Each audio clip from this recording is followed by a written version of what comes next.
यहाँ के लोग जिसे राहुल गांधी के बारे में क्या सोचते हैं? नहीं, वो अच्छा आदमी है। उसने उसका परिवार ने देश के लिए बलिदान दिया है, वो तो अच्छा ही आदमी है। जिसका परिवार में से इतना 3 लोगों का बलिदान दिया है, वो तो अच्छा ही आदमी होगा।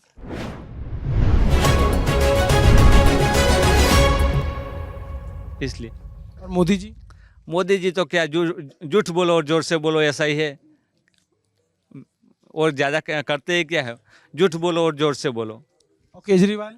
वो केजरीवाल भी ऐसा ही है, उसका दूसरा भाई है केजरीवाल। केजरीवाल मोदी जी का दूसरा ही भाई है, उसका पार्टी का ही है। एक क्या बोलते हैं, गंगाधरी शक्तिमान है, ऐसा ही है। आप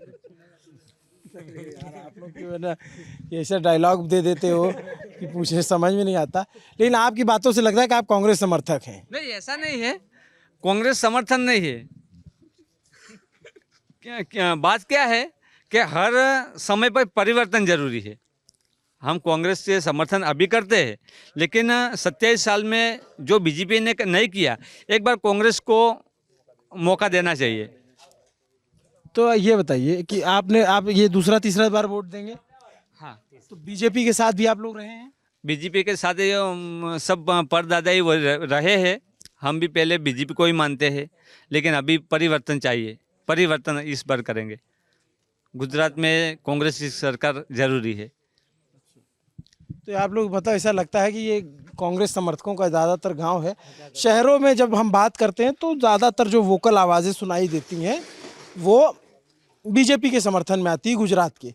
लेकिन जब हम गांव में आते हैं तो हमें थोड़ी सी तस्वीर अलग समझ में आती है कि ऐसा नहीं है कि एकदम चीज़ें एक तरफा है। और फिर ये जब हम गांव दर गांव घूमते हैं, थोड़ा जातियों की सैंपलिंग करते हैं कि जैसे कि ये है ना कि 35 से 40% के करीब कांग्रेस का वोटर रहा है गुजरात में। तो वो वोटर कहाँ रहता है, कैसे रहता है, जब इन लोगों से बात करने में पता चलता है कि हाँ कांग्रेस के समर्थक ऐसे हैं। और ये जो जिस गांव में हम थे ये ज़्यादातर कांग्रेस समर्थक रहा। ये एक गांव के लोगों की राय है, हो सकता है कि दूसरे गांव के लोगों की दूसरी राय हो, वो बीजेपी का समर्थन करते हैं। कोई दूसरा गांव हो, निर्दलीय का भी कर सकता है, आम आदमी पार्टी का भी कर सकता है। लेकिन अभी तक आप लोग इन लोगों की बात सुनी, आपने इन लोगों से सुना कि ऐसा नहीं है कि लड़ाई है। कई सीटों पर दिलचस्प लड़ाई है, खास करके उत्तर गुजरात की सीटों पर। तो हमें जो है समझ में आ रहा है। खैर, ये वीडियो अब यहीं पे ख़त्म करते हैं, रात का वक्त है, चलते हैं।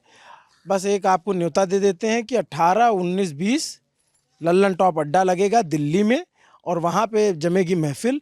तो नेशनल स्टेडियम में आपको पहुँचना है तो पहुँचिएगा। बाकी हम आएंगे तो आप हमसे गुजरात के बारे में और सारी किस्से कहानियाँ भी जान सकेंगे। बहुत बहुत शुक्रिया।